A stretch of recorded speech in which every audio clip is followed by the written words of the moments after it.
François et Sébastien sont confinés, isolés, sur le bord de la folie. Heureusement, ils ont encore Internet pour jaser avec des amis et déverser leurs réconfortantes niaiseries sur le monde. Mesdames et messieurs, voici les survivants.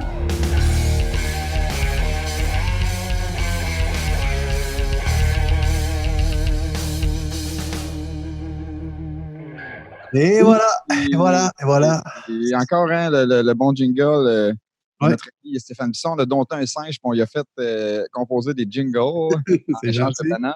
Oui, Gentil pour lui, il va être content d'entendre ça. il va être très content. Tu penses-tu qu'il l'écoute encore rendu à 15e épisode? Je pense qu'on va être pogné avec ce jingle-là pendant plusieurs années, vu que ce que tu viens de dire. Mais Hey, salut François. ça va-tu bien, Sébastien? Ah oui, ça va bien. Écoute, il fait beau. C'est le Le fun, hein? soleil est sorti. J'ai juste un petit problème, par exemple. C'est quoi? Ça fait comme 9 semaines que j'étais en culotte courte de mon bureau de maison. Puis là, j'étais allé à l'épicerie tantôt avec mes pantalons. Je me suis dit, tu sais, j'ai l'impression d'être en pyjama quand j'étais en culotte courte. Je me suis dit, je vais mettre mes jeans pour aller à l'épicerie. Puis je me suis dit aussi, tu sais, sécurité avant tout. Moi, je veux faire comme M. Arruda. Fait que j'ai mis mon masque aussi. Fait que là, le masque, on dirait que c'est connecté, ça. Je sais pas ce qui s'est passé dans ma tête. On dirait que je suis beaucoup plus des parties souterraines qu'avant. Puis le masque, on dirait que ça bloque la circulation. Là. C'est hallucinant. J'ai eu chaud, man. J'ai failli mourir. Ton masque? En face, mais on dirait que... Ah ouais, c'est relié, ça, je pense, hein? Ou j'ai juste perdu l'habitude d'avoir des pantalons longs. Je sais pas si un jour je vais pouvoir reporter des pantalons longs. Je sais plus ce qui se passe avec moi. Pas tout. J'avoue que ça fait bizarre de se protéger à la face puis pas les tibias, mais... Ouais, il me semble que j'aurais pas eu l'air sécuritaire en genoux à l'épicerie, il me semble. T'as essayé le mix jeans gogoon? Ah, ça serait pas pire, peut-être. Oui, je suis sûr que ça pourrait être un bon... ça doit être les bas qui m'ont comme fait suffoquer. Ça se peut. Ben oui, ça arrête là parce que là, tu te réchauffais. Moi, j'avais pas couché ces culottes alors que tout vient du pied. C'est sûrement ça. Ben tu sais, moi, j'y étais avec la logique. Là. Je me dis, t'as mis ça dans la face, t'as les bas, t'as les pieds aussi au chaud, fait que c'est dans le milieu que ça se rejoint. C'est là que t'as chaud. C'est ça. Tu vois, on apprend-tu des affaires ici, pareil? Hein? As-tu vu passer, j'ai vu ça là, cette semaine, je pense que l'article il datait de la semaine d'avant, mais il y aurait possiblement un lien là, entre les fumeurs puis le coronavirus, ils seraient moins atteints par le coronavirus. Fait que moi, ne reculant devant rien pour protéger ma famille, là, les gars, ils toussent encore un peu, mais j'imagine qu'ils vont s'habituer. Hein. C'est ça. T'as pas commencé avec des patchs pour eux autres, non, au début? Non, des cravennés, pas de filtre. OK. Ouais. Ah. Que, après ça, j'ai vu le même article, puis après ça, je me suis dit, il n'y a pas tant de monde que ça, de fumeurs, qui se rendent plus que 80 ans non plus. Fait que peut-être que statistiquement... En tout cas. Ah, j'avoue. Pensez pour mon père et mon grand-père qui sont tous les deux décédés du cancer du poumon. Hein? Pour de vrai? Oui, c'est ça. C'est sûr. Peut-être que s'ils étaient vivants actuellement, ils riraient de ça, eux autres, la COVID. Hein? Es-tu malaise, François? C'est bien. Non, mais c'est vrai. Moi, je sais jamais si Sébastien il dit des vraies choses ou pas. C'est vrai, mais il me dit quelque chose, là, je me dis, je me sens-tu mal, puis il me pêche ou ben non, je ris puis je risque d'y faire de la peine. Ouais, non. Je pense que je suis plus solide que ça. Lâche-toi lousse. OK. C'est drôle que ton grand-père soit mort même du cancer. Ouais, c'est ça. Mon beau-père aussi, en plus. T'sais. Ton beau-père, en plus? Oui, c'est vrai. Shit, fait que ça te donne... On commençait comme tes gars à fumer à l'âge de 4-5 ans dans ce temps-là. Fait que... 3 ans, je. 3 ans, OK. Fait que... Bravo. Non, mais c'est correct. Je me dis... Sinon, t'avais-tu d'autres choses à nous dire? Même pas. J'avais fait une couple de notes, puis là, j'ai décidé d'aller me coucher un peu à la place d'écrire en ouverture. Tu sais comment on est, nous autres, les artistes. J'avais noté ça. J'avais noté, mettons, article sur la nicotine. J'avais noté aussi Lucie Laurier comme un accident de char de 2 mois au ralenti. Hein? Je trouve que notre ouverture, Sébastien, a bien parti en Lyon. J'étais là comme, on improvise, on se pitch la balle, puis ça allait foirer dans le milieu. Ben moi, depuis le début, je suis un peu déstabilisé parce que tu nous as avoué avant le début de l'enregistrement que tu viens de te lever. Ouais. Non, mais je suis allé. C'est correct, je te respecte là-dedans. Mais ce que je trouve drôle, c'est que depuis que tu as dit ça tantôt, j'ai comme l'impression que ton chien t'a comme liché le toupette pendant que tu dormais. Non, mais j'ai eu chaud un peu. J'ai chaud un peu, moi aussi. J'ai gardé mes bas aujourd'hui. Ah, c'est ça. Puis, ouais. Oh. Mais j'ai plus de chiens, c'est fin. Hein? Mes 2 chiens sont morts, sont enterrés dans le cour en arrière. Puis tu me bloques ça de même là, à la fin de l'ouverture. Hein? En même temps, t'en as-tu de faire un podcast avec toi? Hey, ça va mal notre affaire. On devrait inviter nos amis, qu'est-ce que t'en penses? Ça serait une bonne idée. Ça mettrait, je pense, de la vie dans l'émission. Oui, c'est ça. Aujourd'hui, on reçoit du monde que j'apprécie particulièrement. Il y a Karel Raymond qui travaille chez Éclat Québec, qui va venir nous parler un petit peu comment ça se passe à la mine. Il y a Pascal Bergeron qui travaille pour Investissement Québec. Fait que je me suis dit, il doit y avoir un regard un peu régional sur qu'est-ce qui se passe avec les entreprises, puis la COVID, puis tout ça. Il y a Marie-Luce Doré qui travaille à la Ville de la Sarre puis qui s'occupe de la culture et de l'art et des loisirs. Fait que là, Je dirais même qu'il n'y a pas de directrice culturelle. C'est pas ça? C'est pas ça? C'est quoi ton oui, poste, mais Marie-Luce? Mon titre, il est long. Hein? C'est directrice culture, patrimoine et tourisme et responsable de la... Toi, c'est la culture qui nous intéresse. Le reste, là, c'est... La diffusion, ça rapporte un peu, hein? Fait que tu vas nous parler de ça tantôt. Puis, il y a Isabelle Métivier aussi qui a fait un super effort pour ça. Elle s'est peignée pour notre émission. Ça faisait plusieurs semaines que je disais là, ça va pas, Isabelle, qu'est-ce qui se passe? T'es-tu triste? T'as-tu de la peine, quelque chose? Là, je vois que.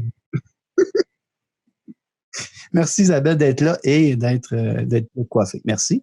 Donc, moi, je propose qu'on y aille avec la première invitée, François. Oui! Écoute bien ça, Karel. Cette chanson, elle est pour toi. Karel Raymond. Oh! Wow! Tu l'attendais pas, celle-là, hein? Ah non. Tu nous avais demandé une chanson un peu style Nathalie Simard, on n'a pas été là pantoute. On voulait... Mais non, c'est ça, c'est une surprise. Oui, je savais pas quelle époque. Nathalie Simard, elle a plusieurs époques. Hein? C'est ça. C'est confusant. Fait que merci, Karel, d'être là. Ben, merci de l'invitation. Beaucoup de semaines qu'on se disait, ça serait le fun qu'on entende parler un petit peu de comment ça se passe dans notre mine. On a l'impression comme c'est notre mine. Hein? Trouvez-vous, vous autres? Le monde de l'Ouest, on dirait que là, c'est comme notre mine, on dirait. T'sais. Fait que on connaît tous des beaux-frères, puis des cousins, puis des mononcles qui travaillent là. T'sais. Puis c'est ça. On veut savoir un petit peu qu'est-ce qui se passe avec vous autres, parce que vous n'avez pas été arrêtés si longtemps à la mine quand même. Non, c'est ça. On a arrêté, on a arrêté 2 semaines environ, mais il y avait quand même des gens sur le site. Là, on était une 60aine de travailleurs là, sur le site quand même pendant ce temps-là. Là. Toi, tu travaillais dans les bureaux, là, mais tu travaillais-tu là-bas ou tu travaillais de chez vous? Moi, je travaillais directement là-bas. Ah oui, OK. Oui.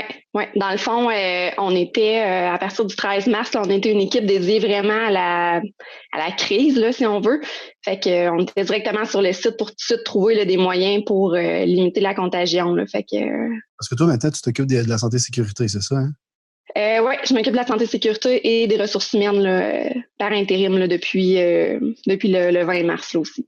Ah oui, OK. Bon. Ça se passe bien là, au niveau de la distanciation, au niveau de la reprise de la mine, j'imagine que oui. C'est intense, ça, comme aménagement, là. Oui, mais mettons qu'il y avait plusieurs choses à organiser. Là. C'est sûr que dès le départ, il y a le transport, nous autres, qui est quand même assez... qui implique une grosse logistique. Fait que il y avait ce volet-là qu'on a mis en place. On voulait filtrer vraiment les travailleurs avant qu'ils arrivent dans l'autobus. Fait qu'on a un questionnaire que les travailleurs répondent chaque matin. Vous voyez, là, il y a plus de trafic autour de l'aréna, là, c'est sûr. Là, fait que notre point central à la SAR est vraiment là. Fait qu'il y a des questions qui sont posées aux travailleurs à chaque matin, une dizaine de questions environ sur les signes, les symptômes, les endroits qu'ils ont fréquentés. Puis on détecte aussi au niveau de la température avec un thermomètre thermique. Fait que tous les employés sont filtrés avant de rentrer dans l'autobus. On a mis aussi des mesures en place dans l'autobus. C'est comme 50 passagers habituellement. Fait que on avait coupé ça à 13 passagers par autobus pour vraiment espacer les gens. Ouais. Fait qu'il y avait beaucoup plus d'autobus qui passaient. Puis on a un fournisseur qui a développé des comme des panneaux. Je sais pas si vous avez vu là, quand les autobus passent là, des panneaux en plastique qui c'est mou là, amovible là, qu'on met en arrière des sièges.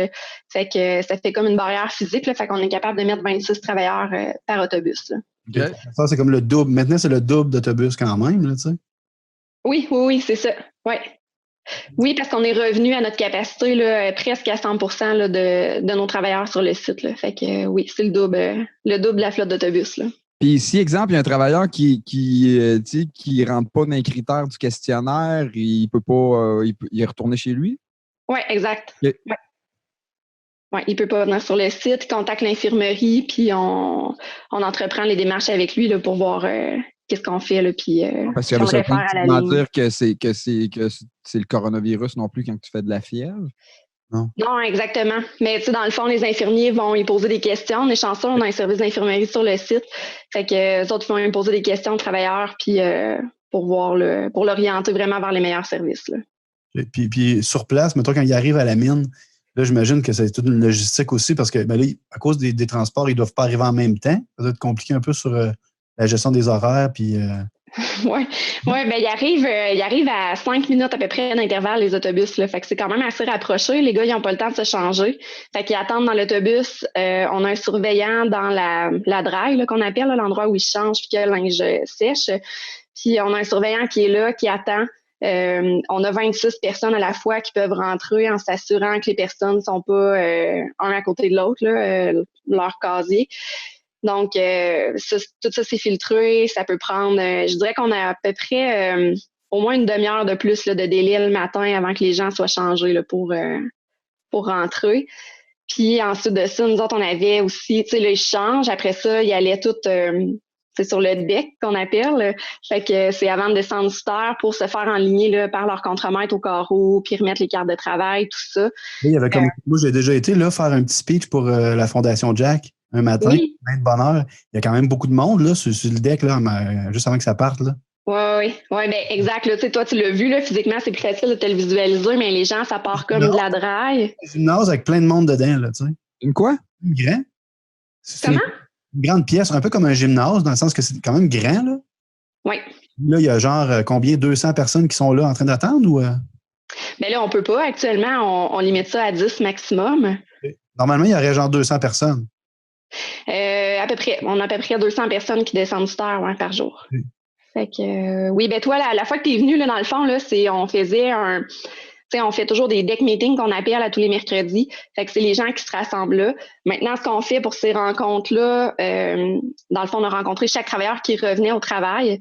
Fait qu'on fait des groupes de 8 personnes. On est 2 animateurs, puis on leur explique qu'est-ce qu'on a mis en place, puis on fait les decks de cette façon-là. Fait que, disons qu'avant, quand toi t'es venu, c'était peut-être un 10 minutes de meeting qu'on faisait à tous les mercredis. Fait que là, on est rendu à 2h30 à peu près là, de meeting le mercredi matin et le jeudi aussi, là, où on fait le même processus. Okay. Au garage. Puis, est-ce que les travailleurs coopèrent quand même, tu sais, parce qu'il y en a qui, c'est pas tout le monde, mettons, qui est à l'aise ou qui accepte les mesures de distanciation. Puis, tu sais, on le voit, mettons, juste en ville, ici à la Sarre, on va à l'épicerie, il y en a des fois qui s'ostinent, qui veulent comme pas trop. Vous avez une grosse boîte, puis vous avez toutes sortes de gestes. Est-ce que les gens participent quand même? Est-ce que les gens acceptent ça? De changer leurs habitudes, ouais? Ça se passe bien? Ben oui, c'est sûr qu'on leur dit, hein, c'est pas un réflexe. Il faut qu'on travaille tout le monde ensemble pour le développer, ce réflexe-là, puis que ça fasse partie de notre gestion de la santé-sécurité maintenant. Là. Parce que dans le fond, c'est pas là pour une semaine, puis quand ils vont revenir, ce sera plus là. T'sais, c'est pas une mesure qui est temporaire. Nous, on l'a vraiment mis comme maintenant, c'est comme ça qu'on travaille.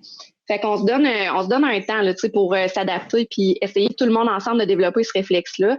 Puis je dirais que les gens sont vraiment, là, ils coopèrent super bien. On a plein de suggestions. Les travailleurs, en tout cas, ils semblent à l'aise de nous envoyer vraiment des courriels, des idées qu'on pourrait faire pour améliorer les choses. Puis on leur demande aussi de nous les faire parvenir. Tu sais, c'est eux autres qui travaillent à leur tâche, c'est eux autres qui sont spécialistes dans le fond dans leur travail. Fait ils nous apportent beaucoup de recommandations. Là, fait que ça va bien. C'est sûr que on le voit là, sur le site, là, des fois, quand ça passe dans une porte ou il y a l'environnement sous terre aussi. Là. Moi, je l'ai vécu moi-même quand on descend sous terre. Là, on dirait qu'on n'est plus en pandémie. Là. T'es en dessous, il y a de la roche, t'as pas de gens qui circulent là, nécessairement. T'as pas d'indice qu'on est en pandémie. Là, fait que c'est ça qu'il faut surveiller puis faire attention aussi. Là, sortir de cette routine-là qu'on est habitué de faire sous terre. Là. J'imagine que dans des épisodes comme celle-là, les investissements que vous avez faits depuis plusieurs années pour sensibiliser les travailleurs sur l'importance de la santé, sécurité et toutes les mesures, parce que vous en faites tout le temps de ça, ça fait partie de quotidiennement, vous parlez de ça, sécurité avant tout, puis etc., etc. Surtout toi, j'imagine, c'est beaucoup une partie de ton travail de toujours ramener ça. Penses-tu que c'est payant, puis que finalement, quand il arrive un épisode comme on le vit là, ben, ils ont déjà comme un peu la culture de OK, il faut faire attention, il faut suivre les mesures, il faut se protéger nos collègues de travail, etc. Oui, je pense que ça paraît parce qu'on n'a jamais eu un taux de fréquence aussi bas qu'on a actuellement. Puis c'est autant à notre mine que dans... Qui ne connaissent pas ça, mettons? Oui, bon, le taux de fréquence, dans le fond, c'est notre nombre de personnes qu'on envoie. On a trois événements là, qui peuvent être enregistrables. Donc, les gens qu'on envoie à l'hôpital qui ont un acte médical qui est posé, les gens qui sont en assignation temporaire, donc ceux qui peuvent pas faire leur tâche complète, puis on a les gens qui sont en arrêt de travail. Donc, ces trois indicateurs-là, c'est ce qui est calculé. C'est remis, dans le fond, par le nombre d'heures, c'est divisé par le nombre d'heures travaillées sur le site. Grosso modo, avec nous, là, sur le site, à 1000 travailleurs, ça revient à peu près à, mettons comme là, on a une fréquence de 1,8, donc c'est environ 1,8 travailleurs sur 100 qu'on envoie à l'hôpital qui ont un de ces trois indicateurs-là. OK. Puis ça, c'est bon, ça, comparativement avant la pandémie, mettons. C'est ça que tu dis? Dans le fond, nous autres, pour le mois de mars, on a eu 0 événement. Pour le mois d'avril, on a eu 0 événement. Fait que les gens, on se rend compte qu'ils prennent vraiment leur temps pour faire les tâches. Fait que, au début, on avait peur. Je leur disais, faites attention. On parle beaucoup de santé actuellement, mais il faut pas oublier l'aspect sécurité aussi. C'est important, oui, de penser aux 2 mètres. C'est important de penser à toutes les mesures qu'on met en place pour limiter la contagion, mais c'est important aussi de penser à vos procédures habituelles de travail puis comment on fait les tâches, là, tu sais. Fait que, puis, tu sais, on se rend compte que les gens sont pas stressés. On leur mentionne aussi qu'on a ajusté notre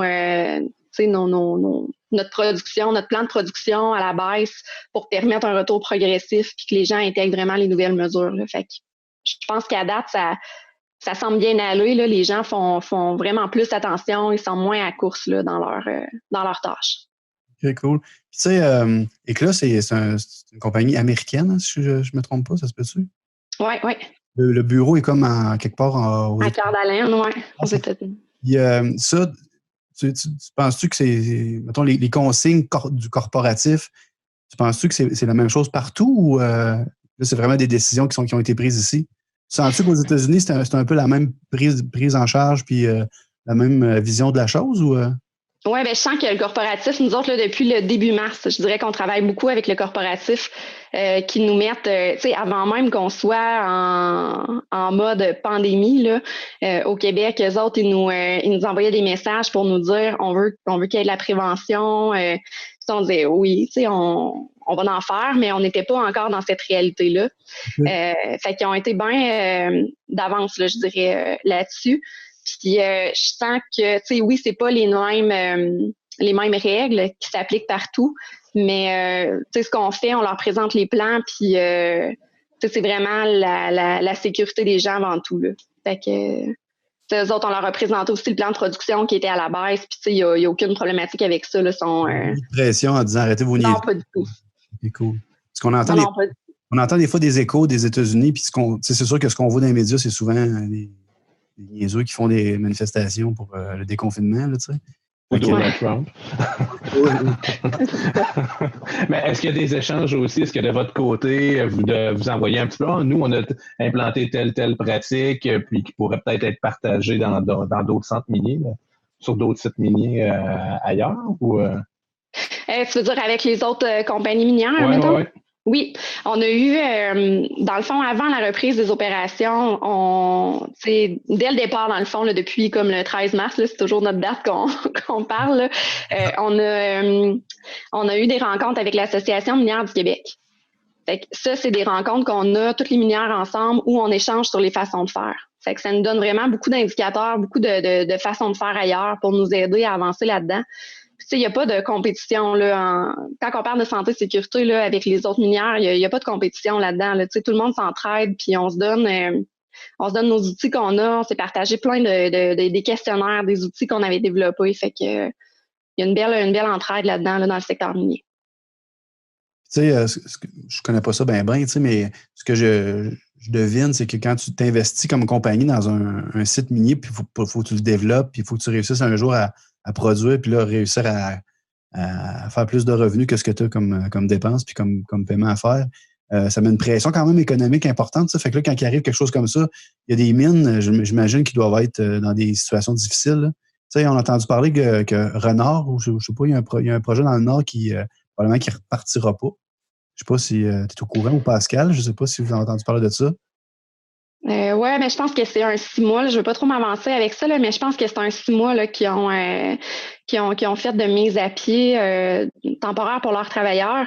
Mais c'est sûr que les autres sont dans le diamant, fait que c'est pas la même réalité. Au niveau de l'or, nous autres, on est vraiment chanceux parce que le prix de l'or a rarement été si haut, là, ouais. Fait que OK. il y a cette réalité-là aussi au niveau des métaux, là. Okay.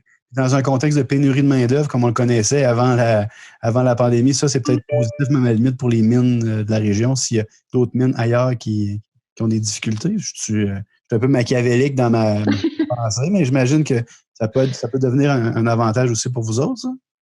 Ben, c'est certain que s'il y a des travailleurs de disponibles, on reçoit les candidatures, puis c'est sûr que on manque de travailleurs dans certains domaines, là, fait que les candidatures sont toujours les bienvenues. OK. Bien dit, ça. Est-ce que vous avez beaucoup de contracteurs qui travaillent aussi à la minière, puis est-ce que c'est dur de peut-être rentrer ces équipes de travail-là sur votre site qui est quand même bien contrôlé pour vos travailleurs? Mais en fait, le processus qu'on a fait pour Éclat, on fait le même processus aussi pour les entrepreneurs. La seule différence, c'est que, par exemple, nous, pour nos travailleurs, on a contacté les 630 travailleurs pour leur demander leur état de santé à eux et à leur famille. Pour les entrepreneurs, on a demandé à l'entrepreneur d'apporter des gens sur le site qui avaient une santé qui permettait de le faire, avec les critères de la santé publique. Fait que, tu sais, il y a là qu'on est allé moins dans le détail parce que c'était comme plus leur gestion au niveau de leur entrepreneur, leur employé. Ça fait que on est allé plus dans ce sens-là, mais au niveau des mesures préventives, le questionnaire, ils ont à répondre le même questionnaire de tri que tous nos travailleurs sur le site. Les endroits qu'ils ont fréquentés, les conditions de refus sont les mêmes autant pour un employé d'Éclat qu'un employé d'entrepreneur. Puis j'avais une question justement sur les employés que tu disais tout à l'heure, ils prennent leur temps, mais comment ils ont vécu ça quand même? Parce qu'ils ont été arrêtés, tu sais, certains un peu plus longtemps, d'autres un peu moins longtemps. Comment ça s'est fait la reprise pour la santé un peu mentale de vos employés? Oui, mais dans le fond, les rappels, comment on les a fait, là, c'était vraiment sur une base volontaire. Fait qu'on a contacté les employés par ancienneté, mais s'il y avait quelqu'un qui n'était pas à l'aise de revenir sur le site, il avait le droit de ne pas revenir sur le site. Donc, ça s'est fait sur une base volontaire. Donc, au début, on a eu comme plusieurs refus. Les gens n'étaient pas certains s'ils voulaient venir sur le site ou pas. Mettons, comme je dirais, le premier appel qu'on a fait. Mais on avait quand même nos équipes complètes parce qu'on fonctionnait pas à 100% de la main-d'œuvre. On s'était donné un objectif. On voulait être à peu près à 55% de la main-d'œuvre. Ça fait qu'on était capable de combler ces places-là avec les gens qui étaient volontaires pour revenir travailler par ancienneté. Quand les gens sont revenus sur le site, on avait développé on appelle ça notre intro COVID. Donc, c'est toutes les mesures qu'on avait mis en place depuis le 13 mars pour respecter la distanciation sociale, puis les différents moyens de prévention qu'on avait vraiment sur le site. Donc, chaque travailleur a eu cette introduction-là, environ une demi-heure de temps. Puis, ils ont été rencontrés par moi et notre surintendant général des opérations, Ronald Durham, ou Alain Grenier, notre vice-président. Puis, on leur a fait des rencontres spéciales. Comme je disais tantôt, là, ça remplaçait nos deck meetings. Ça fait que pendant toutes les semaines, à chaque fois qu'il y a des nouveaux travailleurs, on prend le temps de les rencontrer, leur demander s'ils ont des questions, si tout est clair pour eux autres, leur dire de ne pas avoir de pression aussi, puis les enlignements, là, c'est vers quoi on veut aller. Là. Mais puis du côté de la production, là, parce que tu disais, ils prennent un petit peu plus de temps. Fait vous avez ajusté, tu disais, mais il n'y a pas de pression, justement, des fois de la compagnie mère pour la production? Non.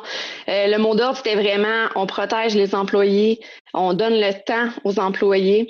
Étant donné qu'on a ajusté notre production aussi dans nos plans, c'est un petit peu moins stressant. On ne dit pas qu'on ne veut pas produire puis qu'on on fonctionne pas là, sur le site, là, c'est pas ça, mais on veut vraiment prendre le temps de bien faire les choses, puis c'est le temps d'essayer de mettre en place des moyens de prévention aussi.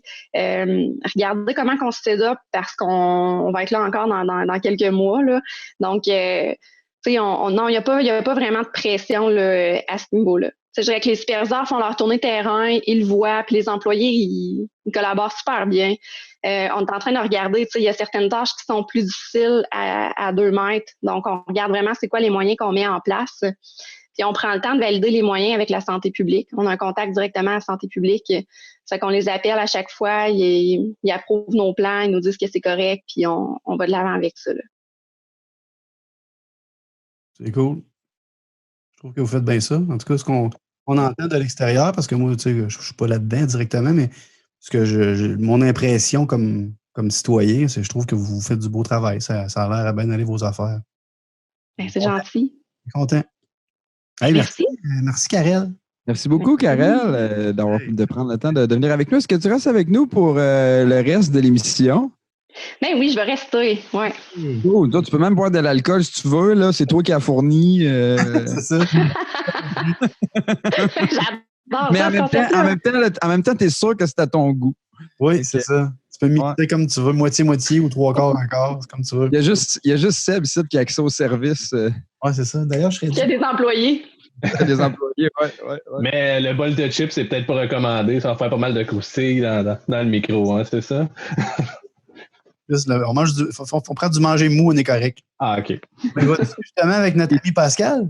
Il couvre avec une débarbouillette avant. Là. Ben oui, certain qu'on y va avec Pascal. Alors, écoute ça, Pascal. Pascal Bergeron. Hey! Je pense qu'il est content. Il a wow! chorégraphie. J'avais hâte à ce moment-là, en fait. Là. Ça ressemblait un petit peu à ça avait la même base que la Macarena hein, de l'époque. J'ai vu ça aller. Ouais, c'est ça.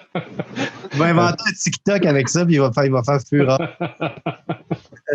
Salut, Pascal. Bonjour. Il se rappelait de la Macarena pour vrai, Pascal? Ouais, ça a trahi de bord mes années, sûrement. Oui. Je t'aime déjà. Moi non plus. Bonjour. Pour ceux qui ne me connaissent pas, tu me fais une intro ou je m'introduis? C'est parti. Ah ouais, par là. OK. Pascal Bergeron, directeur de compte principal chez Investissement Québec. Je couvre la région, dans le fond, pour aider nos belles entreprises régionales. Là, grosso modo, Investissement Québec, c'est une société d'État du gouvernement du Québec qui a pour but de en plus des institutions financières, des SADC, des LD, des autres partenaires, dans le fond, dans le milieu, d'aider à faire en sorte de participer au développement économique de la région. Fait qu'on aide beaucoup d'entreprises, beaucoup avec en mode financement. On utilise certains programmes gouvernementaux également. Là. Fait qu'on est vraiment le bras financier là, du gouvernement là, pour pouvoir aider les dites entreprises. Grosso modo, c'est à peu près ça. Est-ce que ta vie ou ton travail a changé depuis le début de la COVID puis le fameux vendredi 13 que Karel parlait? Ah oui, nous, dès le vendredi 13, ils ont dit envoyez à la maison, on fait du télétravail. Donc, c'est toujours ouais, c'est ça.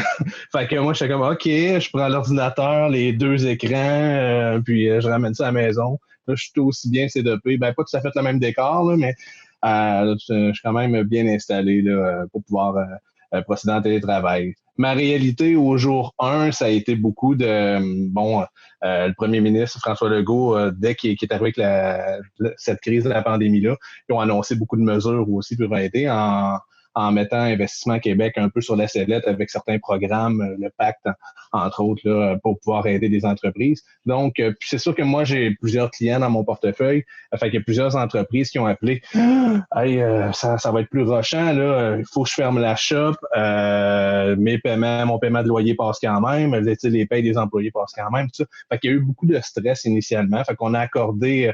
les premières semaines, c'était de faire des moratoires, des congés de paiement un peu sur les financements qu'on a. Puis c'est la même réalité là, auprès des institutions financières, auprès des partenaires financiers, tout ça. Fait que ça a été beaucoup ce rush-là au départ. Puis, Investissement Québec, le but, c'est d'être un prêteur patient aussi, donc puis d'être un peu flexible là, par rapport aux paramètres de financement. Donc, on a autorisé systématiquement de notre côté. Ben là, en fait, on a rushé pendant 2 semaines, puis là, ils ont réalisé, ouais, on pourrait autoriser systématiquement les congés de paiement en capital sur l'ensemble des clients d'Investissement Québec. Donc, c'est ce qu'on a fait pour aider les entreprises. Mais ça nous a permis de rusher un peu puis de parler à plein de monde qui était en mode panique aussi au départ. As-tu senti que la panique s'est quand même un peu dissipée avec le temps? Ou Oui, ben beaucoup en fait. Je pense qu'on est privilégié d'être dans une région de ressources naturelles aussi. Là, comme on disait tantôt, l'industrie minière est devenue quand même assez rapidement un service essentiel. Puis il y a beaucoup d'entreprises qui gravitent autour du minier dans la région. Là.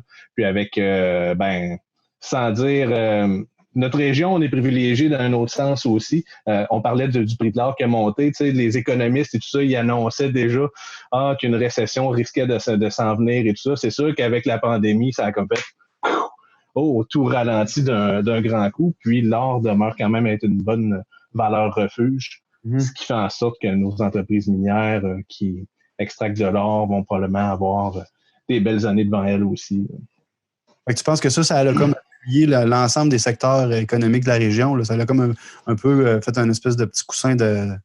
Ben, l'ensemble des secteurs, non, parce que il y a des commerces de détail qui vont avoir beaucoup de difficultés. Tout ce qui est touristique, ici comme ailleurs au Québec, comme ailleurs dans le monde, on va avoir beaucoup de difficultés là, dans cette période-là parce que c'est pas demain matin qu'on va prendre l'avion, on va aller telle destination vacances, des choses comme ça. Les gens vont peut-être plus rester, sans dire dans leur cours, faire des rénovations.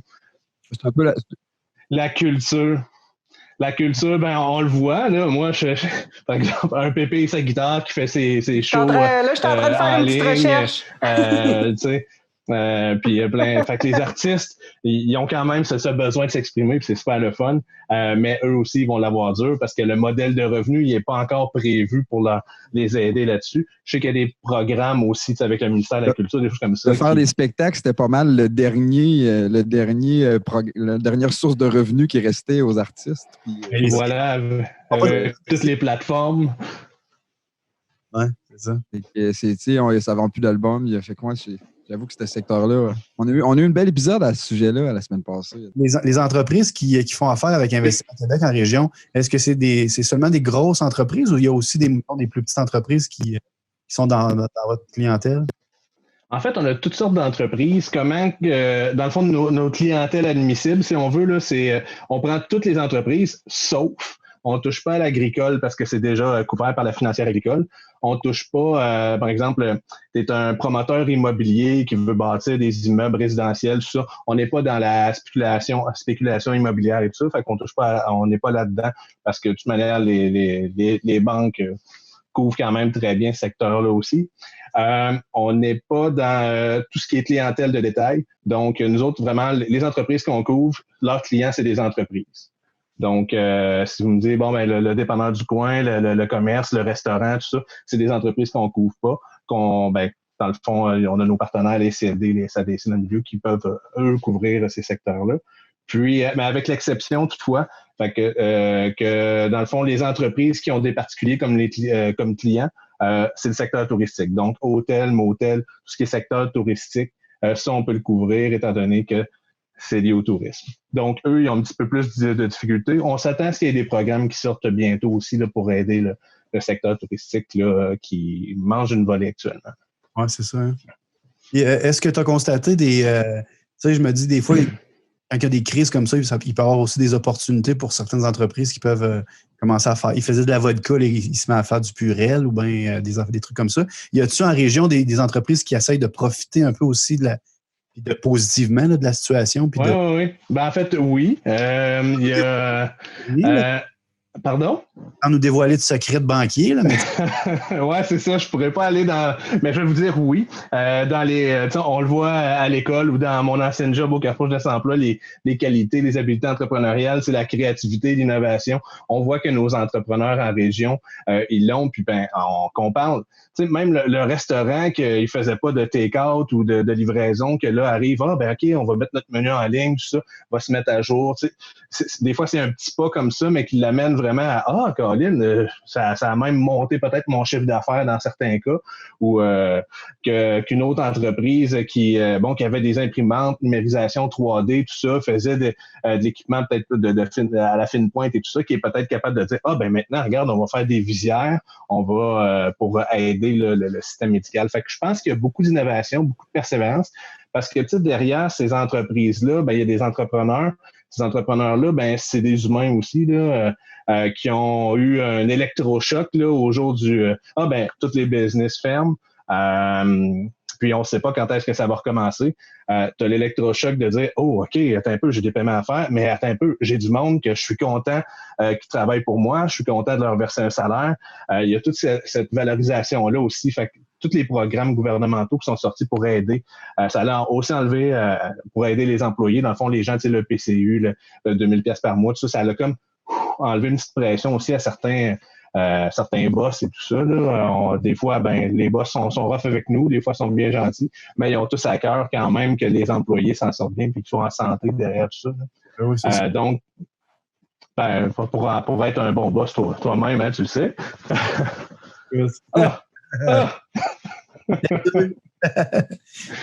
Fait que, si je comprends bien, tu as quand même un regard optimiste sur la situation pour notre région. Là. Oui, en général, oui, c'est sûr. Je trouve que les gens ont, quand on disait l'innovation, tu sais, on a acheté des plexiglas un peu partout, tout ça. Puis là, je dis pas qu'on c'est des grandes innovations, tout ça, mais je pense que, comme le disait Mme Raymond précédemment, tu sais, que les suggestions des employés, tu sais, la petite boîte à suggestions, elle prend tout son sens parce que, tu sais, la personne qui est dans son milieu de travail, qui est dans la cour, puis qu'il faut qu'il donne les matériaux de construction aux clients, puis là, il faut qu'il reste à 2 mètres, il faut pas qu'il y ait de contact, puis là, il a inventé un petit système qu'il met tout ça sur un tapis roulant, puis qu'il envoie ça de l'autre côté, fait qu'il garde le 2 mètres. C'est toutes des petites innovations que les employés, des fois, peuvent mettre en place pour... je suis gestuelle, hein? Caroline, ça sera pas beau tantôt. Moi, je suis comme tout. J'ai écouté en podcast, là, Pascal faisait un peu comme Squiddy Diddly dans l'épisode pour enfants il y a plusieurs années. Comme ça, je savais pas c'est quoi, c'était une pierre avec plein de bras, quasiment comme ça. Fait que je vais essayer de pas être Squiddy Diddly. Les fameux comiques des années 70. Ouais, c'est ça, hein? Voyons, pour faire une description audio de ce que je vois, tu sais, je m'excuse. Ça se travaille. Tu vas venir, moi je dis au 30e épisode, là, tu vas être capable de nous imaginer ça. Moi, je suis un entrepreneur. Est-ce que je pourrais faire demander du financement? Moi, je me suis dit, pour François, là, on va investir dans les grosses cisternes puis fabriquer de l'alcool. Il me semble que ça, là, c'est winner. Hein? Si tu oui? fais ta job, tu peux te réfugier dans l'alcool. Puis la bière d'épinette, on est encore à faire on est encore à faire distiller une épinette. C'est pas évident, ce bout-là, mais on a bon espoir de l'avoir. Là. Bon. Ça en prend des entrepreneurs qui ont encore le goût de démarrer parce que là, ceux qui ont démarré leur entreprise, mettons, fin 2019, début 2020, là, puis qui se disaient « on a des prévisions, ça va bien aller », ils n'ont pas prévu d'avoir la COVID-19 là, en 2020 là, qui allait durer quelques temps comme ça. Fait qu'eux, ils l'ont dur aussi. Là. Fait qu'on a beaucoup d'appels aussi de ces gens-là. Le titre est mélangeant, c'est pas la COVID-19, 20, 21, c'était la COVID-19. Et d'autres, on s'attendait à passer le mois de décembre, ça allait être fini, cette histoire-là. Oui. Encore la faute des Chinois, ça. Encore la faute des Chinois. Parle-nous pas là-dessus. Fait que, tu sais, s'il y a des entrepreneurs qui ont des projets, ils peuvent communiquer avec quelqu'un de Rouen, c'est ça? Toi, ton bureau est à Rouen? Mon bureau est à Rouen. Je couvre, dans le fond, je couvre toute la région avec mon collègue Lorne Baribeau. On est rendu 2 maintenant à couvrir la région. Donc, moi, je couvre vraiment l'Abitibi-Ouest, le Témiscamingue et la MRC de Rouyn-Noranda, alors que mon collègue Lorne couvre la MRC de la Vallée-de-l'Or et la MRC Abitibi et une petite partie du nord du Québec, là, au début, le Matagami. C'est toi qui as gardé... C'est toi qui as gardé tous les beaux spots. J'ai gardé tous les beaux spots. Il y a des beaux spots partout en région. On est privilégiés. On va recevoir des appels de Val-d'Or puis de Sainte-Terre, truc bien ça encore. Puis j'aime beaucoup aussi, dans ma catégorie j'aime, le fait que, on dit là, les entreprises l'ont un petit peu plus difficile et tout ça, mais sans lancer de fleurs ou quoi que ce soit, je pense qu'il y a beaucoup la culture, le commerce, ça va être le consommer local, dans le fond, la consommation locale est beaucoup revenue de l'avant. Puis je pense que ça l'aide quand même aux entreprises qui l'ont dur parce que tout le reste, là, c'est un petit peu plus dur de propager sur le territoire, des choses comme ça. Mais tu sais, c'est le fun de pouvoir dire, on peut passer une commande à Vache à Mayotte, on peut, il y a du chocolat Martino Témis, il y a plein de bons produits. Là. Aller chercher une petite bière du prospecteur, aussi, en tout cas, un petit peu de tout. Là. Fait que ça aussi, c'est le fun.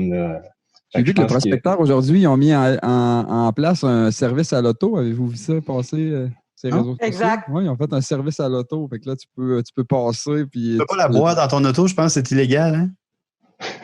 Je voudrais pas. Je vais vous en reparler tantôt, en fait. Non, c'est juste tu passes là, dans le fond, à l'auto, puis tu peux t'acheter ta commande de bière, tu payes avec ta carte de guichet, puis... Ouais. Bon, ça y est, je veux ça. Les salons de coiffure vont réouvrir le 1er juin, Pascal. Fait que tu vas pouvoir enfin aller te faire rafraîchir le toupette. Hey, j'aime assez ça, aller là. Ils nous font un petit massage de cerveau, là, parce que là, ils te passent un petit peigne doux, là, comme ça, puis ils disent, oui, monsieur Bergeron, là, ça va bien aller.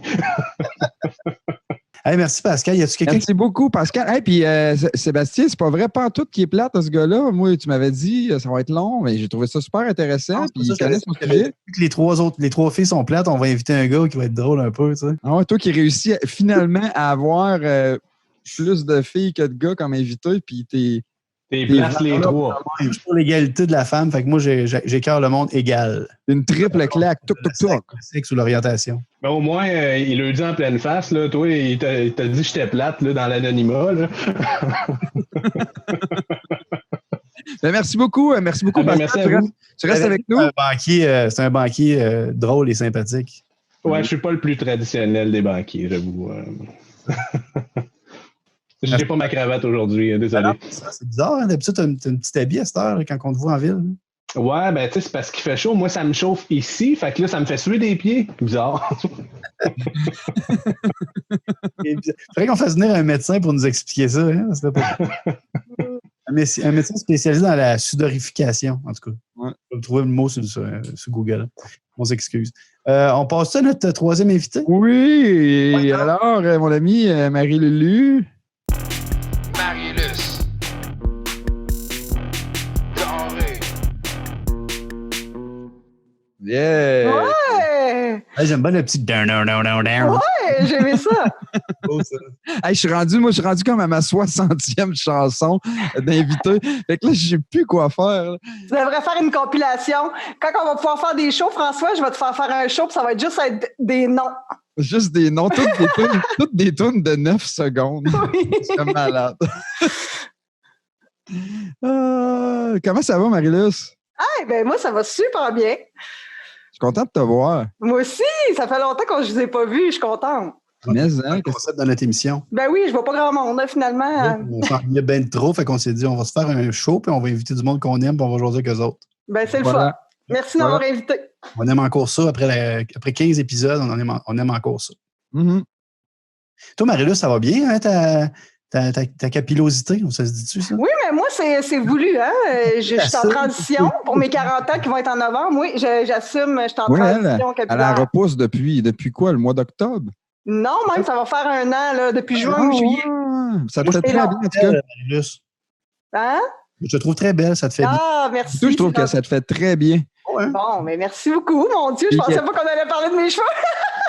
Fait que toi, Marie-Luce, là, j'imagine que tu as eu un pas pire coup de pied dans la ruche le 13 mars aussi. Je pense qu'au début, vous avez commencé à repousser des spectacles. Finalement, vous avez tombé dans l'annulation de certains. On avait Mike Ward là, qui s'en venait en plus direct pas loin de la pandémie. Comment tu as vécu ça? Tu peux nous en parler un petit peu?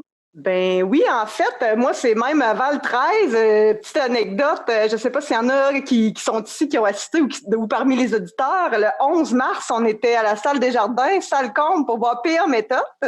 Puis quand je suis sortie de là, la NBA venait d'être annulée, la NHL venait d'être annulée, Trump venait de fermer ses frontières, on ne l'avait pas vu venir pantoute. Le lendemain, les rassemblements de plus de 250 étaient annulés. Fait que moi, tout de suite, le 12 mars, c'est là que ça a commencé, là, je vous dirais. Puis le 13, en fait, là, c'était certain là, que malheureusement, là, étant donné qu'on n'était pas des services essentiels, que, tu sais, dans le fond, nous autres, une bonne partie, là, je parle pour mon service là, culture, parce qu'à la Ville de la Sarre, il y a plusieurs réalités, mais c'est sûr que service culture, on était très impactés dès le début, puis j'ai encore quand même une bonne partie de mon équipe qui est à la maison, puis je voulais quand même les saluer puis dire que je pense beaucoup à eux. En ce moment, à la culture à la Sarre, on est 3 employés en télétravail. Véronique et Cassiopée et moi.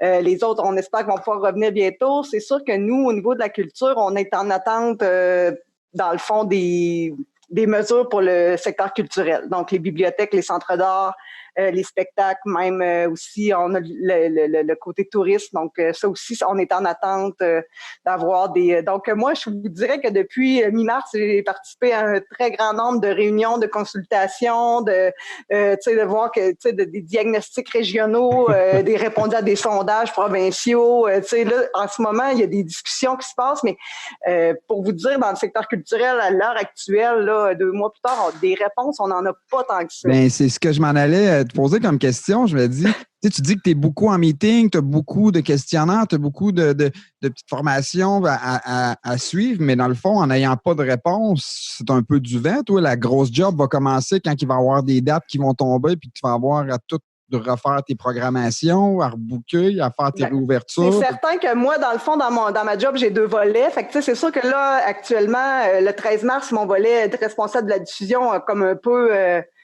je vous dirais stagné, pas juste un peu, pas mal. Comme tu disais, il y a des spectacles qu'on a annulés, il y en a qu'on a reportés, il y en a qu'on est encore en attente de date parce que, dans le fond, on pèle par en avant.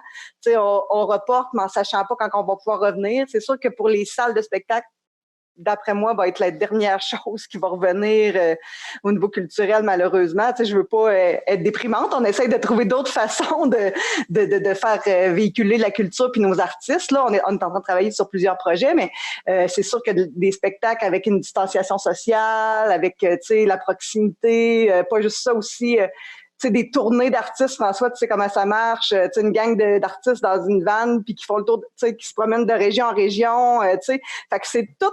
Je vous dirais, au niveau de la diffusion de spectacles, c'est vraiment toute une industrie qui est comme, on a des réalités totalement différentes. On a des diffuseurs de spectacles, mais on travaille avec des producteurs qui, eux, travaillent avec des artistes. Puis, au travers de tout ça, ben, tout le monde a sa réalité, là. Fait que là, en ce moment, on essaye de voir qu'est-ce qu'on va faire avec. Fait que ça pour la diffusion. Mais c'est sûr que je travaille beaucoup avec mes 2 collègues, là, pour préparer la suite au niveau plus des expositions, de la médiation culturelle. On essaie de développer des projets, de voir du numérique, qu'est-ce qu'on peut faire là, pour essayer d'être créative, là, puis d'essayer comme je disais tantôt, de mettre en valeur la culture, là, puis surtout nos artisans, nos artistes de la région. Tu sais, est-ce que vous sentez comme une petite pression ou une responsabilité de trouver de nouveaux moyens de diffusion pour faire travailler ces gens-là? Tu sais, as-tu peur que la culture en mange un coup, qu'il y en a plusieurs qui décident de faire autre chose, que les prix grimpent en fou? Je sais pas. Tu sais, c'est sûr que ton métier, il va y avoir un avant puis un après. Là. C'est pas vrai qu'on est juste en pause puis ça va repartir. Ça va prendre du temps avant qu'on revoie, selon moi, des spectacles en salle à guichet fermé. Là, on n'est pas rendu là, c'est sûr et certain. Est-ce que, si on a pour 2 ans, mettons, avant d'avoir des spectacles puis d'avoir quelque chose qui se met à rouler, je m'excuse, mais dans 2 ans, il y aura plus de chanteurs puis il y aura plus de danseurs. Là. Ben, écoute, c'est sûr que ça, c'est un danger, puis tu sais, ça fait partie des discussions, puis tu sais, faut pas oublier. Tu sais, le numérique, c'est une chose, mais les arts de la scène, c'est les arts de la scène. C'est voir un spectacle, c'est un échange qui est réel. T'sais. Fait que oui, c'est le fun de faire travailler nos artistes. C'est sûr que ce que tu parles là, François, oui, dans 2 ans, si le bassin des artistes, comme je vous prends l'exemple des pièces de théâtre, des spectacles de danse, c'est des arts de proximité où il faut qu'il y ait un contact. Puis ben ça, actuellement, les répétitions, les productions à la base sont avortées, en ce moment. Fait que c'est sûr que c'est très incertain pour tout le monde. Pour notre part, à la Ville de la Sarre comme diffuseur, puis moi, je fais partie des réseaux, tout ça. C'est sûr qu'on bénéficie de subventions. Pour l'instant, le gouvernement fédéral, le Patrimoine canadien, le CALC a poursuit son financement. Donc, c'est sûr que, puis je vais le dire, tu sais, nous, on est quand même privilégiés comme diffuseur municipal parce qu'on va passer au travers de ça, puis on va essayer de trouver d'autres façons. Mais, tu sais, il y a des petits diffuseurs, des petites salles à but non lucratif. Tu sais, il y en a il y en a pour qui c'est très difficile au Québec actuellement, les diffuseurs. Puis, c'est toute une industrie, là, dans le fond, qui est vraiment, je veux pas dire en péril. Tu sais, je voulais pas, au début, quand Sébastien m'a dit, veux-tu nous parler, qu'est-ce qui se passe avec les spectacles? J'étais là, oh mon Dieu, je vais déprimer tout le monde. Mais en même temps, tu sais, je pense qu'au Québec, partout, les gens sont vraiment en train d'essayer de voir qu'est-ce qu'on peut faire. Puis quand je dis que oui, il y a eu beaucoup de consultations, tu sais, c'est long tout ça, là. Tu sais, on parle du ministère de la Culture, on parle du Calque, on parle des artistes, des producteurs d'humour, des conseils du théâtre, des réseaux de Rideau, qui est notre regroupement de diffuseurs, fait une bonne job aussi pour nous représenter au ministère. Puis c'est la santé publique, hein. Fait que quand les annonces qui se font à chaque jour, on a eu l'autorisation de la santé publique. Fait que ça va venir de là pour nous aussi. Puis on va y aller petit pas à petit pas. Tu sais, moi, je me dis qu'il y a peut-être des spectacles qui pourront se faire avec une distanciation sociale, des petits spectacles, des fois, au théâtre Liliane Perrault, des petits spectacles intimes, j'en ai connu. Puis des fois, c'est le fun. Arrive, parce qu'à partir de vendredi, on va pouvoir faire des regroupements extérieurs de 10 personnes. Puis, oui, là, je me suis mis à penser comment je pourrais faire des shows. Qu'est-ce que je pourrais faire pour que... J'ai vu des shows, moi, au théâtre de poche, là, qu'on appelait dans le temps, puis il y avait pas plus que 10 personnes. Parce que, tu sais, on s'entend que la culture, c'est pas... Je vais peut-être être négatif un peu, là, vous me le direz là, si je le suis trop, là, mais tu sais, c'est pas quelque chose qui roulait sur l'or avant non plus. Tu sais, c'est quelque chose c'est difficile d'avoir des budgets, c'était difficile d'avoir... C'est souvent un métier que... Voyons, toi, Beyoncé a fait la pièce au coton. Ben justement, on a des spectacles comme ça qu'on pouvait faire, puis avec des salles combles, ça nous permettait de pouvoir faire des petits shows découvertes. Tu sais, d'abord, pour équilibrer un peu les choses, c'est sûr que moi, si j'avais pas des shows d'humour, des gros shows qui remplissent une salle, des marimées, je peux pas faire de petits spectacles. En même temps, on a comme mandat aussi, on est subventionné, on veut faire du développement de public, on veut. Donc, c'est ça qu'actuellement, c'est ça que j'essaie de voir là, dans ma tête. Qu'est-ce qu'on peut faire, comment qu'on peut. Puis, on essaye d'être créatif en se disant, comment on peut améliorer nos salles en attendant? On peut-tu acheter de l'équipement numérique? On peut-tu, qu'est-ce qui est possible? Ce que j'entends beaucoup, mettons, là, parce que, tu sais, moi, j'écoute beaucoup de podcasts, j'écoute des trucs des humoristes, puis je m'intéresse beaucoup à comment qu'on va passer au travers de ça. Puis ce que j'entends beaucoup qui break énormément, tu sais, c'est la relation avec le public. Tu sais, il faudrait que quelqu'un puisse trouver quelque chose qui permettrait de recevoir des rires, de recevoir des applaudissements, tu sais, je pense que c'est un petit peu ça là, qui fait que ça fonctionne pas comme c'est là. Je sais pas. Tu sais, j'espère qu'il va y avoir de quoi qui va révolutionner un peu là, l'écoute. Parce que je pense qu'aussi, en même temps, je ne sais pas si tu es d'accord avec moi, mais ça fait un petit spotlight en même temps sur la culture. Je pense que les gens se rendent compte là, comment que c'est important, puis que comment si ça disparaît, ça va être plate en tabarouette. Puis, mais en même temps, les gens, ça va prendre du temps un peu avant que ça leur manque. Mais tu sais, moi, j'ai vu passer plusieurs sondages. Tu sais, avant que les gens soient prêts à se rendre dans une salle de spectacle, ça va prendre du temps, tu sais, à passer. Ça va être surtout de passer un coup qu'on va voir l'aval de la santé publique, qu'on va recommencer avec des mesures de distanciation sociale. Mais tu sais, c'est pas juste dans la salle, là, c'est les toilettes, c'est le hall, c'est tout ça. Mais tu sais, moi, je pense que il va falloir passer par-dessus aussi la peur des gens, tu sais, se réhabituer tranquillement à sortir. Moi, je pense qu'on va en voir. Moi, j'ai vu en Suède des spectacles avec distanciation sociale dans une salle, mais c'est sûr que j'ai déjà vu plus d'ambiance que ça dans une salle, mais... Tu achètes plein de soccer bulles, là. Là, si on a un spectacle, c'est Saint-Jean-Baptiste, on a tout un kit de soccer bull, puis on ne peut pas s'approcher un de l'autre. Ça serait malade, hein? Parce qu'en même temps, là, je trouve que les gens... Vas-y, Karen. Mais oui. En même temps, je trouve que les gens vont avoir besoin quand même de divertissement, puis tu sais, tout l'aspect psychologique qui n'est pas à négliger de toute cette période d'isolement-là, ça va devenir nécessaire, là, dans le fond, là. Absolument, puis c'est pour ça qu'aussitôt qu'on va pouvoir, puis qu'on essaie de penser d'avance à des choses qu'on pourrait faire, tu sais. Mais comme je disais, c'est dur de tomber, on veut pas tomber dans le piège non plus du numérique, tu sais. Les arts numériques, c'est une chose en soi, tu sais, dans le fond. Comment qu'on peut réinventer, nous, les arts de la scène, mais en essayant de tenir compte des besoins de tout le monde, puis que cette industrie-là, elle change, mais qu'elle soit complète dans son changement, tu sais, comme c'était un peu, mais tu sais, ça va prendre du temps, tu sais, c'est sûr que c'est quelque chose qui, comme tu disais, François, ça roulait pas sur l'art nécessairement dans tous les domaines déjà, là. Non. Ben, ou une petite partie, tu sais, j'ai l'impression qu'il y a peut-être un petit 1% là, des artistes qui roulent au bout, mais puis ce 1%-là ne subit pas vraiment la pandémie non plus. Là. C'est des gens qui attirent beaucoup le spotlight, c'est des gens qui vont mettre une vidéo YouTube puis qui vont faire des 1000 puis des 1000 views puis ils vont réussir à avoir de l'argent comme ça. Mais ceux qui... D'autres, ça, François? Hein? Oui, vous êtes des wannabes artistes. On est riches, nous autres, depuis qu'on est des YouTubeurs. Parce que là, on vit laissez parler Isabelle, c'est bon. Isabelle, ouais. Ce que je voulais dire, c'est qu'en même temps, Marie-Luce, pour voir le côté positif, c'est que justement, les petits spectacles, peut-être qui attirent peu de monde, mais ça va peut-être permettre à certaines personnes de les découvrir. Absolument. Pour aller en voir plusieurs, à chaque fois, je me dis, mais comment ça, il n'y a pas plus de gens dans la salle, tellement c'est magnifique, tellement c'est bon. En tout cas, moi, j'aime bien être positive dans la vie. Fait que là-dedans, là, je vais t'épauler. Merci. Tu nous épaulais déjà beaucoup. Là. Je veux dire, Isabelle est pas mal à tous nos spectacles là, qu'on présente à la Sœur, mais continuez. J'y avais pensé à ça, Isabelle. C'est vrai. Moi, des fois, je faisais des shows découvertes, puis je suis comme, Colin, comment que c'est ça qu'il n'y a pas plus de monde que ça? Ben, c'est vrai que c'est une chose que peut-être que les gens vont se dire, j'y vais. Puis, tu sais, c'est sûr, il va falloir revoir plein de choses, tu sais, les prix, les cachets vont sûrement être revus, les modèles de tournée, tu sais.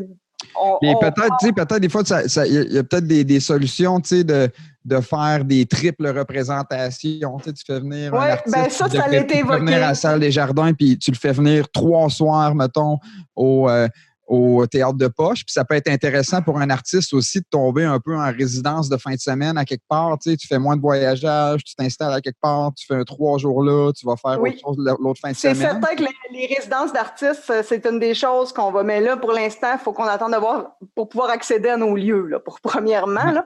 Mais c'est sûr que ça, c'est une des solutions, les résidences d'artistes. Là. Puis oui, comme tu parles des représentations, où venir, puis tu sais, vraiment faire même 3 représentations dans une journée, mais tu sais, d'avoir un tiers de salle à chaque fois.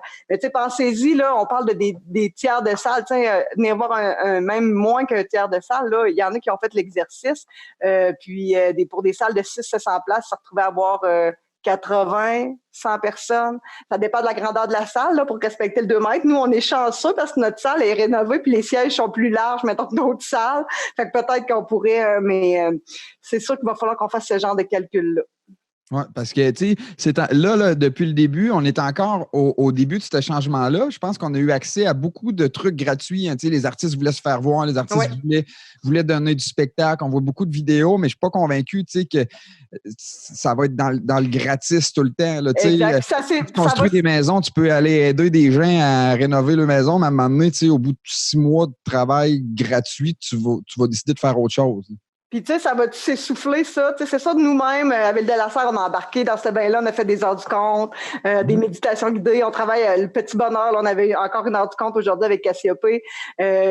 Mais là, actuellement, ce qu'on essaie de penser, c'est de créer du contenu qui va peut-être être plus durable ou d'être plus interactif. C'est sûr que, sans parler des spectacles, là, mais c'est sûr que cet été, on va proposer une programmation d'activités en ligne, sûrement je vais vous dévoiler une petite primeur, mais des ateliers de créativité avec Sophie Royer en ligne. On va avoir, nous autres, on a des collections à la Ville-de-la-Serre. Actuellement, on est en train d'essayer de créer du numérique avec ça, créer des capsules qu'on va pouvoir diffuser. On peut-tu les diffuser dans des résidences pour personnes âgées ou d'essayer de faire circuler là, des choses qu'on a déjà, du contenu qu'on avait, mais de le remancher, d'essayer Puis on a des projets de médiation culturelle. On avait un projet avec le Carrefour Jeunesse Emploi de murales collectives, ben tu sais, ça va de l'avant. On va sûrement être capable de le réaliser avec une distanciation sociale. En ce moment, les gens font ça par Zoom. On est à l'étape du remue-ménage. Donc, il y a des choses qui continuent d'avancer malgré tout, tu sais, culturel at large. Puis, comme je disais, on essaie de penser, bon, qu'est-ce qu'on pourrait acheter comme matériel? Comment qu'on pourrait faire autrement? Nous autres, on aimerait en tout cas. Moi et François, on a eu une super idée, je pense. On a toujours des bonnes idées, nous autres. Hein? On s'est dit, on va faire une série là, à l'automne. Ça va s'appeler Les survivants culturels. Puis on pourrait avoir une thématique, là, un épisode avec des gens du domaine, mettons, de la peinture puis du dessin. Puis après ça, un autre sur plus les métiers d'art. Puis un autre plus sur la danse. Moi, je suis super bon en danse. Vous avez vu mon TikTok. Ça va me faire plaisir de vous donner un coup de main. Nous autres, on côtoie beaucoup d'artistes. Puis cette semaine aussi, le 6 avril dernier, on était supposé d'avoir les prix de la culture à la Sarre, puis on était obligé d'annuler ça. Mais cette semaine, dans les dernières semaines, on a annoncé les 3 finalistes du prix Ville de la Sarre, puis je voulais les mentionner. Michel Drapeau, Jean Caron, puis Nathalie Durocher, puis Nathalie qui a gagné le prix Coup de cœur. Donc, on est vraiment chanceux. Puis tu sais, ces 3 artistes-là, on s'entend-tu qu'il y en a, puis ces gens-là sont là depuis tellement longtemps, puis ils ont fait des petits, là, puis tu sais, toi, François, t'en fais partie un peu de ces petits-là, tu sais. Fait que, on est chanceux parce que c'est quand même dynamique. Seb, je te trouve fantastique de vendre notre idée tout de suite en partant. Là. Non, surtout qu'on est procrastinateur au bout, man. C'est clair que si quelqu'un qui a moindrement d'entre-gens, il nous la chip, là. Non, nous autres, là, on est en train de placer nos pions, man. Là, aujourd'hui, il y a Investissement Québec. OK, la Ville de la Sarre et Lucat, tu comprends? Puis même une commandite d'éclat, t'es fort, man. Pourquoi tu penses que j'ai invité ce monde-là parce que je les aime? Non, mais je viens de voir ça. Tu sais, moi, à toutes les fois que je me dis, il est niaiseux, ce gars-là, à un moment donné, je fais quand est-ce que tout était prévu? Hey, Marie-Luce, j'ai une dernière question pour toi, moi. Mettons que je t'offre une baguette magique, OK? Je te la donne, là. Prends-la, là. Prends-la. OK? Là, dis-moi, ça serait quoi que tu ferais? Tu as le droit à un vœu, là, pour changer un peu la culture puis améliorer la situation. Tu peux pas dire plus de COVID, tu sais. Ça serait quoi ton vœu, mettons? Qu'est-ce que tu... As-tu d'autres règlements de même, Seb, avec la baguette magique? Je rêve de voir la ministre de la Culture, Mme Nathalie Roy, assise à côté du premier ministre Legault et du docteur Arruda à un point de presse pour nous annoncer des belles nouvelles puis que la culture... qu'on démontre que la culture, ça a une place importante dans notre société. OK, bon, donne un petit coup de baguette magique. Hey, mais en tout cas, Marie-Luce, là, moi, je trouve qu'on est chanceux de t'avoir à la Sarre pour gérer ça. C'est le fun de t'avoir. T'es quelqu'un d'agréable. Hein? Je pense que tout le monde t'aime dans le coin, puis tu fais une belle job, puis c'est super le fun. Merci. Vous êtes bon pour mon estime, là, mes cheveux, puis tout. Je merci beaucoup. T'es belle, puis t'es bonne, puis t'es capable en plus. Oui. Ça va bien aller. Puis au jour le jour. Oui, c'est ça. Ouais. On lâche prise. Ça va bien aller si on travaille fort pour que ça aille bien, tu sais, mais lâche pas. Ouais. On peut t'aider, nous autres, là, les survivants, on est là pour toi. Les survivants, on est là pour toi. Là. Fait que t'as besoin, si t'as quelque chose à annoncer, tu veux que ça fasse un bout, là, tu nous appelles, puis nous autres, on te fait ça. Nos 20 followers, ils nous aiment. OK. Ouais. Merci, les gars. Allez, on est rendu à notre dernière, mais non la moindre invitée. Puis là, quand j'ai demandé à Isabelle de venir sur le podcast, elle m'a dit « Mais là, y a-t-il une caméra, cette affaire-là? » Ben oui, c'est vidéo et audio. Puis là, elle dit « Ben là, ça fait longtemps que j'ai pas été chez la coiffeuse. » Fait que là, je me suis dit « Ben voyons, là, t'es belle, tes cheveux sont beaux, arrête donc. » Puis elle continuait, puis elle continuait. Fait que là, je me suis dit, par solidarité avec Isabelle, puis pour pas qu'elle se sente toute seule, j'ai fait un petit quelque chose. Je sais que bien ça.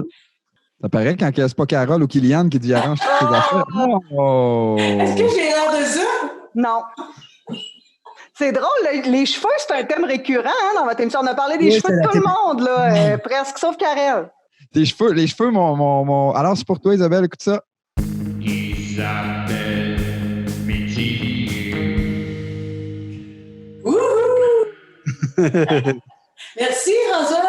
Hey, ça fait plaisir, Isabelle. J'ai fait ça avec amour. J'ai passé à peu près 8 heures là-dessus. Oh. Parle-nous un peu de Lucat, parce que vous autres aussi, c'est un peu le même contexte que Marie-Luce, dans le sens qu'il y a plein d'inconnus. On ne sait pas pour l'automne qu'est-ce qui va se passer. Là, la session d'hiver, elle s'est finie un peu bizarrement. Puis, bon, il y a les laboratoires, il y a les chaires de recherche. Il y a beaucoup d'affaires où vous savez... Mais on pourrait peut-être spécifier, là, c'est Isabelle, tu fais quoi? Parce que nous autres, on te connaît toutes en Abitibi-Ouest, mais nos fans là, qui nous écoutent à l'extérieur du pays, ils ne te connaissent pas, eux autres, là, dans ton petit bureau. Écoutez, je suis la directrice du centre de Lucat ici en Abitibi-Ouest, mais également la directrice administrative de la forêt d'enseignement et de recherche du Lac-du-Parquet, qui est située à Rapide-Danseur, il ne faut pas l'oublier. Okay. Il y a juste moi qui n'est pas directeur dans cette émission-là. Puis aussi du laboratoire de biomatériaux qui, lui, est situé à la Sarre dans les locaux de RIAM. Nous, depuis le fameux vendredi 13, moi, j'étais d'ailleurs à Rouen cette journée-là pour une rencontre. Oh my God! La Rouen, la ville du vice. Oh! oubliez pas qu'il faisait une tempête de neige le matin. Hein. Ça a été très long, ça a été très difficile.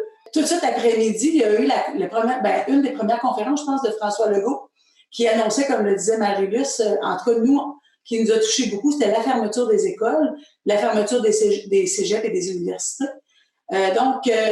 Nous, dès le 16 mars, donc le lundi 16 mars, on était en télétravail et je vous dirais que jusqu'à présent, il y a encore énormément, là, je pourrais pas donner le pourcentage, mais peut-être 80-90% des gens qui sont encore en télétravail à l'UQAT présentement.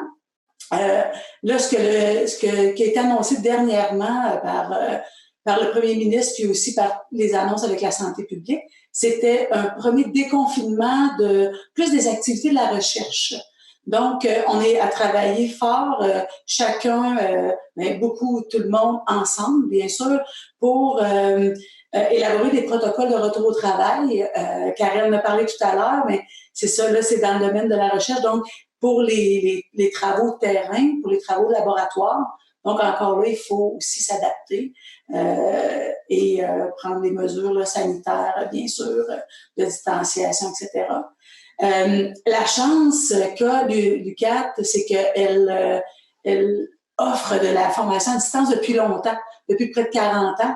Alors, nous, ça a été un moyen, c'est sûr, difficile. Là, tu l'as dit, Sébastien, la fin de la session d'hiver était quand même pas si évidente. Par contre, tout le monde a mis la main, l'épaule à la roue. Je ne vais pas faire un péronisme.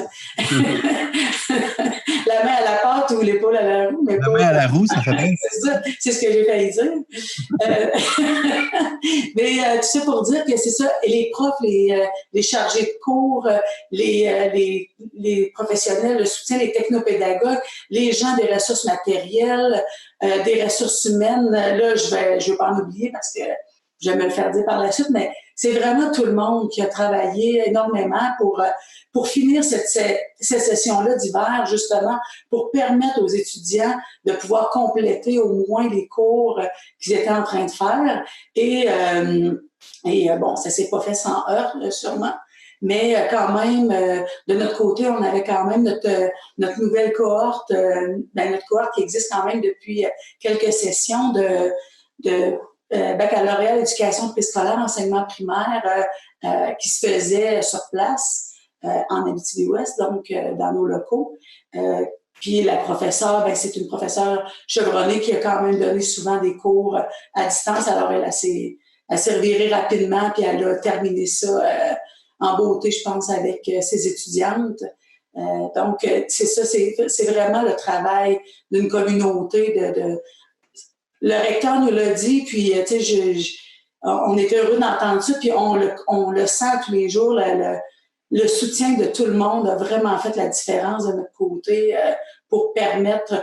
Et après ça, parce que oui, on finit la session d'hiver, mais on a quand même une session d'été qui est commencée depuis le 27 avril. Et encore là, les professeurs se sont ajustés, les chargés de cours, pour adapter les contenus, pour faire autrement. Et ce que le recteur nous a annoncé la semaine dernière, c'est que pour l'automne 2020, ce qui va être préconisé, c'est toute autre forme que le présentiel. Ah oui, OK. Puis encore là... Je ne savais pas que c'était vraiment une orientation encore. Je pensais que j'ai l'impression qu'au niveau collégial puis universitaire, c'est quelque chose qui se fait bien, tu sais, la formation à distance puis le télétravail. Là. Tu sais, il y a peut-être un côté, tu sais, le social est peut-être moins essentiel qu'au secondaire puis au primaire, tu sais, où les gens ont besoin de... Tu n'as clairement pas lu Joseph Facal hier, toi, parce que lui, il trouve que c'est poche comme idée, là. Ben, c'est sûr que c'est poche comme idée parce qu'on le dit depuis le début, là, on est des petites bestioles sociales. Là. Si on n'avait pas appris à parler puis se fabriquer du linge, on vivrait en troupeau à quelque part. Là. Fait que non, mais lui, ce qu'il dit, c'est qu'au-delà du besoin social, il y a aussi, à l'université, tu sais, c'est aussi une place où il y a un échange, puis un partage, puis tu confrontes tes idées à celles des autres, puis tu ressors grandi de ça. C'est pas juste... mais où je voulais en venir, moi, c'est que je me dis... Quand tu t'en vas, mettons, au niveau collégial, universitaire, tu sais ce que tu veux faire, puis tu veux clencher pour un métier, tu es en mode, je vais me former pour dans ma vie. Au secondaire, tu sais, il y en a plusieurs que l'incitatif d'aller là, c'est de voir des gens, là, parce que... Mais tu sais, François, ce que Sébastien disait, c'est tellement vrai. Tu sais, moi, j'ai eu la chance de faire mon bac à l'UQAT à Rouyn-Noranda, puis tu sais, j'ai presque plus été formée, je vous dirais, dans mon métier, du fait d'avoir été sur le comité socioculturel, de m'être impliquée, tu sais, que... En réalité, mon bac m'a appris des choses académiques, m'a appris à travailler, mais c'est sûr que tout le côté social, je serais pas Marie-Luce Doré aujourd'hui si j'avais pas été à l'UQAT, le bistrot, tu sais, c'est quand même... Ah ouais. Mais là, on est dans l'adaptation, tu sais, puis c'est ça, justement, on a quand même la vision que les beaux jours vont revenir, que nos étudiants vont revenir. D'ailleurs, c'est pour ça aussi qu'on commence graduellement le déconfinement, un peu comme c'est fait partout ailleurs. Et c'est la même chose des protocoles de retour au travail pour espérer que, il y ait des gens qui reviennent pour accueillir ensuite nos étudiants qui sont au 2e cycle et au 3e cycle, qui vont devoir venir faire des laboratoires, parce qu'on est aussi des partenaires, beaucoup des entreprises. Entre autres, je pense, pour les mines, on a plein de gens qui font de la recherche dans les mines. En forêt, c'est énorme. Ce qu'on a, on vient d'avoir la nouvelle d'une nouvelle chaire industrielle en sylviculture. Mais ces gens-là, ils travaillent avec les entreprises. Ça va-tu être en Abitibi-Ouest, ça, Isabelle, la nouvelle chaire en sylviculture? Ben, entre autres, les travaux vont être... La titulaire de la chaire, c'est la professeure Annie Desrochers. Son bureau est à Amos, mais il y a beaucoup de travaux qui vont se faire à la Forêt d'enseignement et de recherche du Lac-du-Parquet parce qu'elle travaille avec plusieurs chercheurs, mais entre autres, Benoît Lafleur, un nouveau professeur qui vit ici à La Salle, donc il vit en Abitibi-Ouest, alors on est super heureux. Son bureau, lui d'ailleurs, Benoît, il y a un bureau à la station directement, mais également au laboratoire de biomatériaux. Alors, ça a permis aussi l'ajout de nouveaux professeurs ici. Okay. Et on a la chance... Les invités, eux autres, ça serait le fun aussi. Peut-être que tu pourrais nous faire essayer de les convaincre de venir à notre épisode, notre podcast. Tu leur diras qu'on est gentil et qu'on dit pas de niaiserie. Ce qui serait vraiment le fun, c'est d'avoir un Benoît Lafleur, également Annette Kuba, qui est comme notre professeur responsable du laboratoire de biomatériaux, quand même depuis plus de 10 ans que M. Kuba est avec nous. Et également le professeur Martin Beauregard, parce que avant la COVID, il y avait quand même un projet de laboratoire d'impression 3D, de laboratoire intersectoriel d'impression 3D, donc qui reliait le génie. Là, Marie-Luce, tu vas être contente parce que ça relie la culture aussi, ses créations et nouveaux médias, le génie et aussi Institut de recherche sur les forêts. Alors, ces 3 professeurs-là, je pense que oui, ça pourrait être des invités si vous voulez parler un peu plus de recherche. Une autre émission, je vais me sentir pas brillant. Ils sont super gentils. Je pense j'avais comme dans l'idée que l'UQAT avait de l'avance quand même par rapport aux autres universités. Est-ce le cas ou? Ben écoute, on est là depuis, c'est ça que je disais tout à l'heure, c'est qu'on est là depuis longtemps. On a développé ça et on continue de développer. Et là, il y a plein de profs aussi qui ont du soutien encore plus parce que oui, la pandémie a amené ça, mais il y a du soutien qui leur est donné pour développer autrement. Puis quand je disais autrement qu'en présentiel, ben c'est peut-être pas nécessairement seulement sur le web. Tu sais, il y a d'autres méthodes aussi qui vont pouvoir avoir lieu. Encore là, on est dans on fait vraiment appel à nos valeurs de l'UQAT, c'est d'être créatif, d'être audacieux, tout en faisant attention à nos humains. Et ça se passait comment, d'une formation à distance, il y a 40 ans? Il t'a envoyé un VHS par la main? Oui, c'est ça, exact. Okay. Hey, je pense qu'on a quand même abusé beaucoup de nos invités. Je pense qu'on va les remercier, François. C'est une belle émission. Merci tout le monde. Bye bye. Ouais.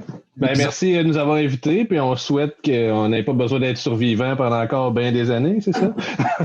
Et survivant, c'est un état d'esprit, là. C'est pas... OK, c'est ça. Ouais. Toujours rester survivant. Toujours rester survivant, ouais. Oui, c'est positif. Hey, c'était l'épisode 15 des survivants. On se revoit la semaine prochaine.